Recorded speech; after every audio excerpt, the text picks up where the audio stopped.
अस्सलाम वालेकुम dear students. Welcome to learning with मुताहिर।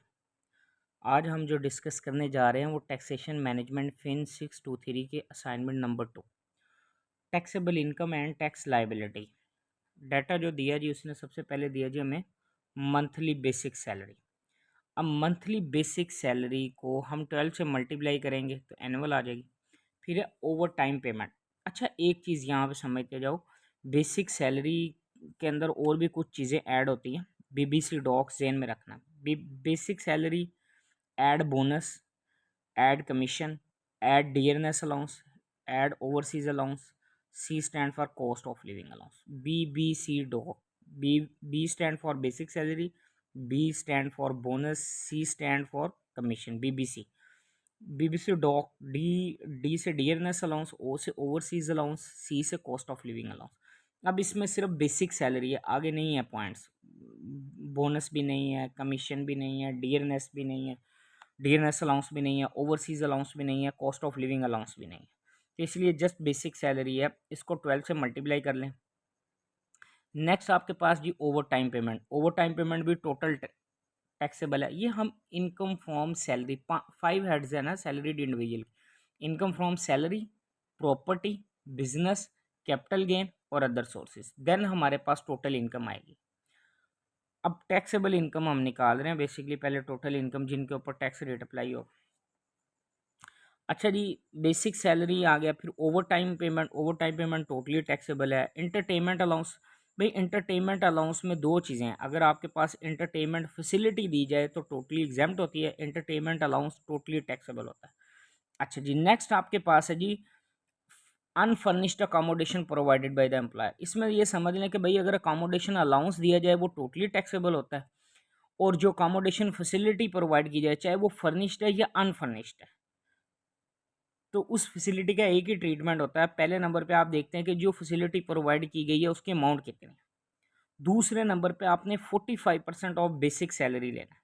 Sometime वो अगर एमटीएस दिया होता, MTS stand for minimum time पे स्केल, तो 30% ऑफ एमटीएस लेना था हमें, लेकिन एमटीएस नहीं है इसमें। तो आप 45% ऑफ बेसिक सैलरी, और जो आपको अनफर्निश्ड अकोमोडेशन फैसिलिटी प्रोवाइड की गई है 3 लाख, फर्स्ट स्टेप पे ये amount of facility, second 45% of basic salary. Basic salary 1,70,000 है, इसको मल्टीप्लाई कर लेना 12 के साथ, आपके पास एनुअल आ जाएगी बेसिक सैलरी। उसका 45% लेना, और जो आपके पास अनफर्निश्ड की फैसिलिटी है, इन दोनों में से जो हायर वैल्यू होगी वो टैक्सेबल होगी। अच्छा, नेक्स्ट क्या, utility bills paid by employer totally taxable है। नेक्स्ट आपके पास क्या जी, medical. Medical allowance. Medical allowance है तो भाई ये बेसिक सैलरी का 10% तक एग्जाम्प्ट होता है। तो बेसिक सैलरी 1,70,000, इसको 12 से मल्टीप्लाई करो, जो अमाउंट आएगी उस अमाउंट का 10% तक एग्जाम्प्ट है। अच्छा जी, कैलकुलेशन करके देख लेना। सोल्यूशन फाइल अवेलेबल है वैसे मेरे पास, अगर किसी बच्चे को चाहिए तो ले सकता है, पेड है। अच्छा, conveyance provided by the for official use. अब देखो, अगर तो कन्वेंस अलाउंस मिले ना वो टोटली टैक्सेबल होता है। अगर वो कन्वेंस फैसिलिटी प्रोवाइड करे, और वो फैसिलिटी जो प्रोवाइड की गई है वो जस्ट वो पर्सनल यूज़ के लिए अपने, या प्राइवेट यूज़, तो जो कॉस्ट ऑफ एसेट होता है ना, या जो कॉस्ट ऑफ एसेट की फेयर मार्केट वैल्यू होती है, उसका हम 10% लेकर उसको जो बैलेंस आता है उसको टोटली टैक्सेबल कर लेते हैं। लेकिन अगर वो कन्वेंस को पर्सनली भी यूज़ करे, पर्सनली मीन्स प्राइवेट, और ऑफिशियल भी यूज़ करे, दोनों यूज़ करें, ऑफिस पर्पस के लिए भी यूज़ कर रहा है, प्राइवेट भी यूज़ कर रहा है, तो उस सिचुएशन में हम कॉस्ट ऑफ एसेट की फेयर मार्केट वैल्यू लेते हैं और उसका 5% लेंगे हम, वो जो वैल्यू आएगी वो टोटली। लेकिन यहाँ पे वो जो कन्वेंस प्रोवाइड कर रहा है वो जस्ट ऑफिशियल पर्पस के लिए यूज़ हो रही है, तो इसलिए एम्प्लॉय को तो बेनिफिट हो ही नहीं रहा इसमें पर्सनली। क्यों? क्योंकि वो तो सिर्फ ऑफिस पर्पस के लिए यूज़ हो रही है, इसलिए कोई भी नहीं इसके टैक्सेबल होना।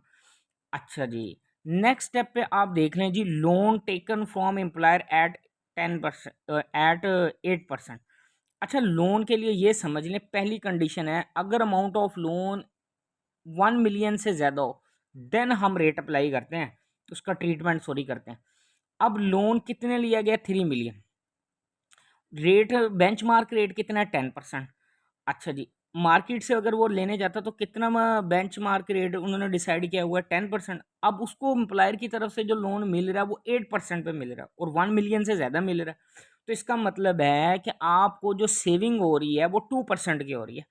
10 जो बेंचमार्क रेट है और जो गिवन रेट है वो आपको 8% है। 10 में से 8 माइनस करो, 2% की सेविंग हो रही है। तो 3 मिलियन का 2% लेंगे, जो वैल्यू आएगी वो टोटली टैक्सेबल होगी। अच्छा जी, ये तो आपके पास था सारा जो पोर्शन जो इनकम फ्रॉम सैलरी का था। से इसके अलावा इनकम फ्रॉम सैलरी के आपके पास कोई पॉइंट्स नहीं।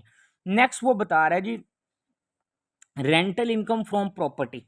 ये आपके पास कौन से सेक्शन में आता है? Income from salary under section 12 था और income from property under section 15 है जी। अच्छा जी, रेंटल इनकम ऑफ प्रॉपर्टी आपके पास आ गई जी कितनी? 7,50,000। अब वो कहता है नॉन एडजस्टेबल एडवांस रिसीव, जो एडवांस रिसीव किया। अब इस रेंटल इनकम के अंदर आप ऐड करोगे जो आपने अनएडजस्टेबल एडवांस लिया उसका 1/10। तो 1/10 लेके जो अमाउंट आएगी ये आपने ऐड कर लेनी है। अब इस रेंट चार्जेबल टू टैक्स, इस जो आपके पास इनकम फ्रॉम प्रॉपर्टी का जो टोटल बैलेंस आया है, अब इसकी वैल्यू 2 लाख से ज़्यादा है, तो हम इसको कहाँ पे जाके taxable separate block of income में ऐड करेंगे, एसबीआई में करेंगे। ठीक है नहीं। अब इनकम फ्रॉम सैलरी के पॉइंट्स हमने देख लिए। प्रॉपर्टी में दो आए कि रेंटल इनकम और जो अनएडजस्टेबल एडवांस का 1/10 ऐड कर लेना है। फिर उसके बाद आपने लेना होता है इनकम फ्रॉम बिजनेस सेक्शन 18, जो कि इसके अंदर कोई पॉइंट नहीं है। फिर उसके बाद कैपिटल गेन है अंडर सेक्शन 37। फिर इनकम फ्रॉम अदर सोर्सेज, उसके कोई पॉइंट्स नहीं है। वो इनकम फ्रॉम अदर सोर्सेज का सेक्शन 39 है, वो भी नहीं है इसके अंदर। अब इन सबको आप ऐड करोगे ना, वो आपके पास टोटल इनकम बन जाएगी।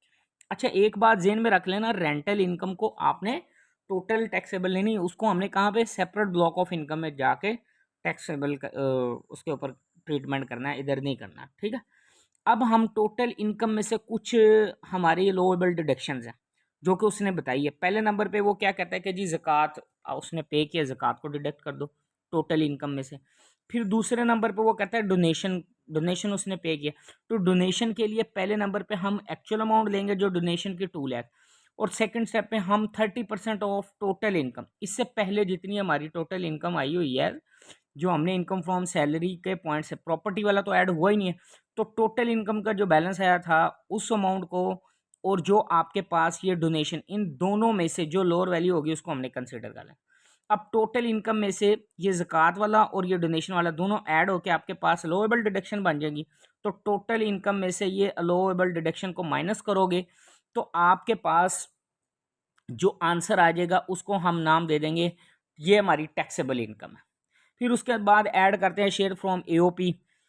अच्छा, इसका ना पूरा परफॉर्मा है, income from salary, property, capital gain, other sources, कौन कौन सी चीज़ें डिडक्शन होनी है, कौन कौन सी चीज़ें फिर ऐड होनी है, इसका पूरा परफॉर्मा है। जिस किसी को चाहिए स्टूडेंट को तो मेरे व्हाट्सअप वाले नंबर पे कांटेक्ट करें, उसको हम प्रोवाइड भी कर देंगे। ठीक है। अच्छा जी, टैक्सेबल इनकम आ गई है। अब इस टैक्सेबल इनकम में हमने क्या करना है, टैक्स रेट अप्लाई करना है। तो टैक्स अब रेट अप्लाई करेंगे तो ग्रॉस टैक्स आप कैलकुलेट करेंगे। हाँ, अगर आपने शेयर फ्रॉम एओपी ऐड किया होता, वो कोई क्वेश्चन में उसने बताया ही नहीं है, तो एक्चुअल ग्रॉस टैक्स आपने कैलकुलेट ही नहीं करना, सिंपल आपका ग्रॉस टैक्स कैलकुलेट होगा। फिर उसके बाद आपने कुछ टैक्स कंसेशन देनी होती है, वो टीचर्स को देनी होती है या सीनियर सिटीजन्स को देनी होती है या कोई फॉरेन सोर्स इनकम हो उस सिचुएशन में देनी होती है, कुछ एवरेज रिलीफ देने होते हैं। ठीक है, वो चीज़ें आ जाएंगी। अब उसके बाद हमने क्या करना है कि जी आपने add separate block of income करना है। ठीक है। अब उसमें गोल्डन हैंड शेक भी आ जाता है। फिर सेकंड जो मैं ऊपर बता गया था इनकम फ्रॉम प्रॉपर्टी, अगर 2 लाख से प्रॉपर्टी की इनकम 2 लाख से ज़्यादा हो तो हम उसको कहाँ पे ट्रीट करते हैं, सेपरेट ब्लॉक ऑफ इनकम। तो यहाँ पे आपने ऐड कर लेना है इनकम फ्रॉम प्रॉपर्टी का जो टोटल बैलेंस आपने करना है, जो इन रेंटल इनकम और उसके अंदर 1/10 जो आपके पास अनएडजस्टेबल एडवांस का 1/10, इन दोनों को ऐड करके जो अमाउंट आएगी वो आपकी यहाँ पे आपके पास ऐड होगी ग्रॉस टैक्स के अंदर, add separate block of income. फिर उसके बाद आपने कुछ टैक्स डिडक्टेड एड सोर्स, कोई एडवांस में कोई टैक्स पे किया हुआ है उसको माइनस कर लो, तो ये आपके पास आंसर आ जाएगा income tax payable with return.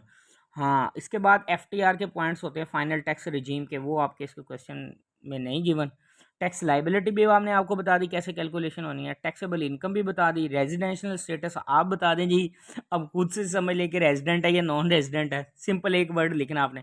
ये जो सोल्यूशन फाइल अवेलेबल है, किसी बच्चे को चाहिए तो व्हाट्सअप वाले नंबर पे कांटेक्ट कर सकता है। इसके अलावा MGT, MGMT, MKT, fin, ACCA, आपके पास जितने भी अकाउंट्स फाइनेंस मैनेजमेंट के सब्जेक्ट्स हैं, इसके कोई प्रॉब्लम आ रही है, किस चीज़ की समझ नहीं आ रही, हम क्लासेस भी प्रोवाइड करते हैं। तो बेटा आप मेरे व्हाट्सअप वाले नंबर पे कांटेक्ट करें, चैनल को लाजमी सब्सक्राइब करें, जितना मैक्सिमम स्टूडेंट के साथ हो सकता है शेयर करें। थैंक यू जी, अल्लाह हाफिज़।